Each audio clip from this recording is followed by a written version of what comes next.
억만 년의 번영을 꿈꿨던 1호당의 묵직한 정취와 그 고즈넉한 담장을 뒤로하고 이제 우리는 발걸음을 옮깁니다. 우리가 향하는 곳은 조선 말기 격동의 시대, 그 뜨거운 숨결이 박제되어 있는 유물 전시관입니다. 한 시대를 풍미했던 화려한 야망은 이제 전설이 되어 사라졌지만 그날의 치열했던 기록들은 여전히 이곳에서 우리를 기다리고 있습니다. 흥선대원군이 매일같이 고뇌하며 걸었을 이 길을 따라 전시관으로 들어가는 이 짧은 시간은 단순히 장소를 이동하는 것이 아닙니다. 과거의 물리적 공간을 지나 역사의 실체적인 진실 속으로 걸어 들어가는 신비로운 통로와도 같죠. 자, 이제 역사의 문을 열고 그 시대의 속살을 직접 마주해 보시죠. 전시관에 들어서자마자 우리의 시선을 단번에 압도하는 것은 흥선대원군 이하응의 초상화입니다. 정면을 응시하는 서슬퍼런 눈빛과 한치의 흔들림도 없이 꽉 담은 입술에서 그의 고집스러운 기계가 그대로 느껴지십니까? 당시 조선 최고의 화가가 심혈을 기울여 그려낸 이 얼굴에는 일국을 호령하며 천하를 자신의 손바닥 위에 두려 했던 한 남자의 결기가 오늘날까지 서글프도록 생생하게 살아있습니다. 하지만 이 범접할 수 없는 위험 뒤에는 눈물 없이는 들을 수 없는 처절한 생존의 역사가 깊게 숨어 있습니다. 아들 고종이 즉위하기 전까지 그는 안동 김씨로 대표되는 세도 정치 서슬퍼런 견제 속에서 목숨을 부지하기 위해 스스로 망나니를 자처해야 했습니다. 잔치집을 찾아다니며 구걸을 하고 사람들에게 상갓집 개라 불리며 온갖 비웃음과 천대를 당하면서도 속으로는 시퍼런 칼날을 갈았던 인고의 세월이었습니다. 그 멸시와 굴욕의 기억은 훗날 그가 권력을 잡았을 때 양반 기득권을 단숨에 타파하는 강력한 개혁의 칼날로 변모했습니다. 대원군은 사대부들의 공허한 논리보다는 자신이 직접 바닥에서 목격하고 체험했던 서민들의 고통과 울분에 더 깊이 귀를 기울였습니다. 서슬퍼런 서원 철폐와 양반에게도 군포를 물린 호포제는 그가 저작거리에서 온몸으로 느꼈던 분노가 만들어낸 파격적인 결과물이었습니다.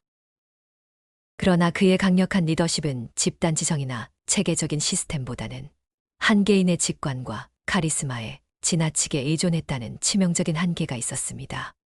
조선이 낡은 유학의 패러다임 속에 갇혀 어떻게 하면 도덕적인 군주국가를 만들 것인가를 고민하며 내실에만 치조하고 있을 때 바다 너머 서구 열강은 이미 산업혁명을 거쳐 거대한 자본주의 시스템과 최신식 무기로 무장하고 전 세계를 향해 뻗어나가고 있었습니다.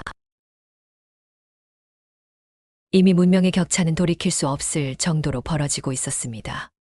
증기기관의 굉음과 거대한 대포로 무장한 서구 문명 앞에서 조선 사대부들이 신성시하던 공맹의 도리는 너무나도 무력하고 가냘픈 것이었죠.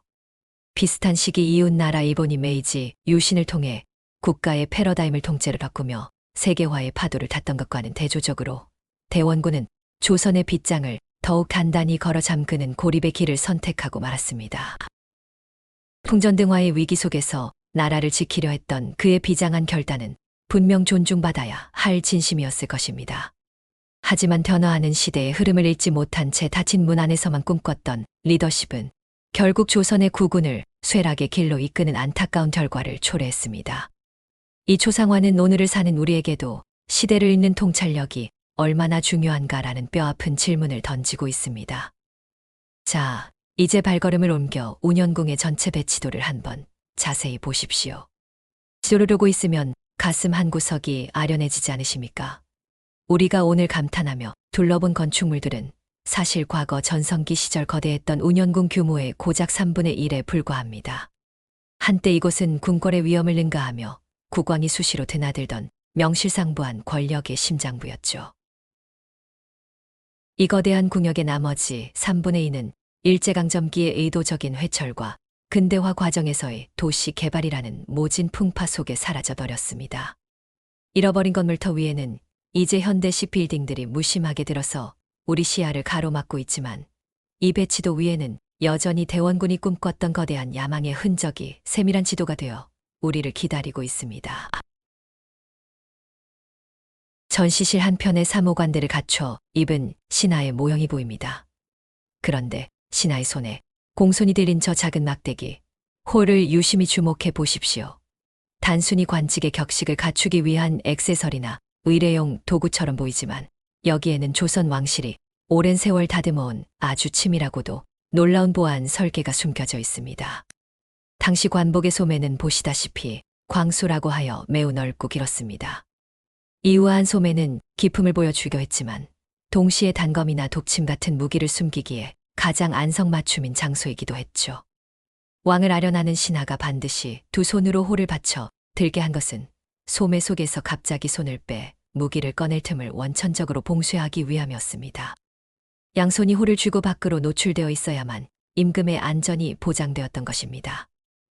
신하에 마땅한 도리라는 숭고한 예법의 포장지 뒤에 왕의 생명을 지키기 위한 이토록 차갑고 계산된 방어, 기제가 존재했다는 사실이 참으로 놀랍지 않으십니까?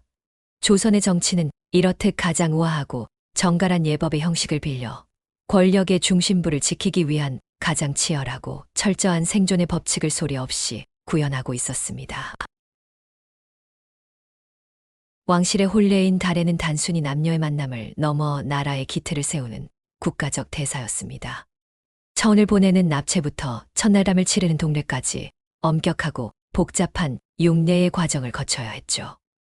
이곳 운현궁에서 치러진 고종과 명성황후의 가례는 떨어진 왕실의 권위를 다시 세우고 운현궁이 권력의 본산임을 만천하에 알리려는 대원군의 거대한 정치적 기획의 정점이었습니다. 가례의 주인공인 고종임금은 왕의 정장인 면복을, 명성황후는 국모의 상징인 화려한 저기를 입고 이 장엄한 의식에 임했습니다. 눈부신 비단과 보석 장식 뒤에 가려진 16살 소녀 민씨의 떨림이 느껴지십니까?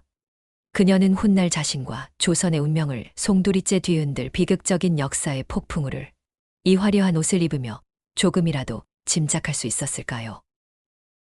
성대한 의식이 끝나고 국모로서 짊어져야 했던 삶의 무게는 그 예복의 화려함보다 훨씬 더 무겁고 가혹한 것이었습니다. 장엄한 국혼의 기록이 담긴 유물들 앞에서 우리는 왕씨라는 이름이 가진 찬란한 빛과 그 등 뒤에 깊게 드리워진 비정한 운명의 그림자를 동시에 느끼게 됩니다. 인간의 영화란 이토록 눈부시면서도 한편으론 더섭는 법입니다. 이제 다시 대원군의 인형상 앞에 서서 그를 마주합니다.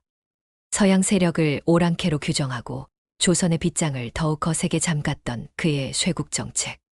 초상화에서 보았던 그 날카로운 관상은 타협을 모르는 그의 완고한 고집을 다시 한번 여실히 증명합니다. 큰 변화하는 세계의 거대한 조류를 외면한 채 조선이라는 이름의 성벽을 오로지 더 높고 견고하게 쌓는 것에만 모든 국력을 쏟아부었습니다.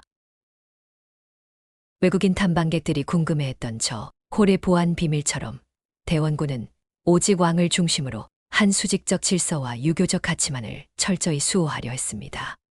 하지만 외부의 침입을 막기 위해 밖에서 굳게 걸어 잠근 빗장은 역설적이게도 안에서도 결코 열 수 없는 거대한 감옥이 되어 조선을 가두고 말았습니다. 소중한 것을 지키겠다는 신념이 때로는 발전을 가로막는 족쇄가 된 셈입니다. 서구 열강들이 증기선과 거대 자본을 앞세워 세계 지도를 새롭게 재편하고 있을 때 대원군은 그들이 가진 힘의 실체를 냉철하게 분석하기보다 오로지 배척하고 물리치는 것에만 매몰되었습니다.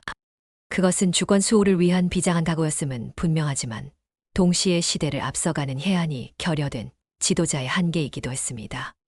세계는 넓게 열리고 있었으나 조선은 점점 작게 오므라들고 있었습니다. 예법으로 신하의 손을 묶어 왕을 지켰듯 그는 척화비를 통해 온 백성의 눈과 귀를 묶어버렸습니다. 왕실의 자존심은 잠시 지켰을지언정 세계라는 거대한 문명의 흐름 속에서 조선은 홀로 외딴섬이 되어 표류하기 시작했습니다. 억지로 잠근 문틈 사이로 차가운 망국의 그림자가 조금씩 스며들고 있었던 것이죠. 이제 조선의 처절한 고립을 상징하는 척화비 앞에 섭니다. 비석에 새겨진 문구는 섯을 펄었습니다. 서양 오랑캐가 침범하는데 싸우지 않는 것은 화친하는 것이요. 화친을 주장하는 것은 나라를 파는 것이다. 이 단호하고도 극단적인 문구는 당시 조선 지도부가 가졌던 절박한 위기감과 외세에 대한 공포를 그대로 보여주고 있습니다. 서울 종로 내거리를 비롯해 전국 주요 요충지 200여 곳에 세워진 이 비석들은 조선의 굳게 닫힌 문을 상징하는 표식이었습니다. 외세에 대해 결코 타협하지 않겠다는 항전의 의지를 담았으나 이는 곧 세계와의 소통 단절을 의미하기도 했습니다. 하지만 척화비의 비장한 결기를 지나 고종의 초상을 다시 마주하면 우리 마음은 깊은 실망감으로 가득 차게 됩니다.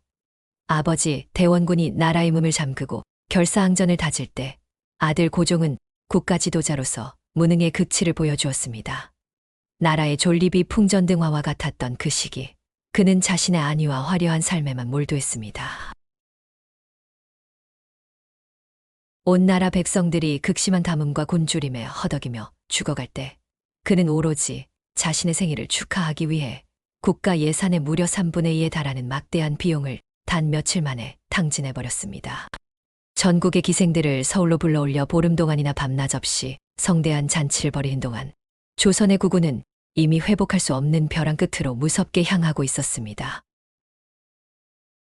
나라를 지키려는 진정한 의지도 급변하는 시대를 읽어내는 최소한의 해안도 부족했던 군주. 그의 화려한 잔치 조명 뒤에는 곤주림에 신음하는 백성들의 눈물과 소리 없이 무너져가는 조선의 슬픈 그림자가 짙게 깔려 있었습니다.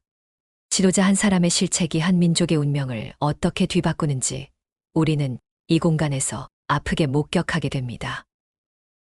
무겁고도 아픈 역사의 기록들을 뒤로하고 다시 눈부신 햇살이 내리쬐는 야외로 나옵니다. 차가운 유물이 아닌 따스한 온기와 바람이 우리를 다시 현재로 불러냅니다.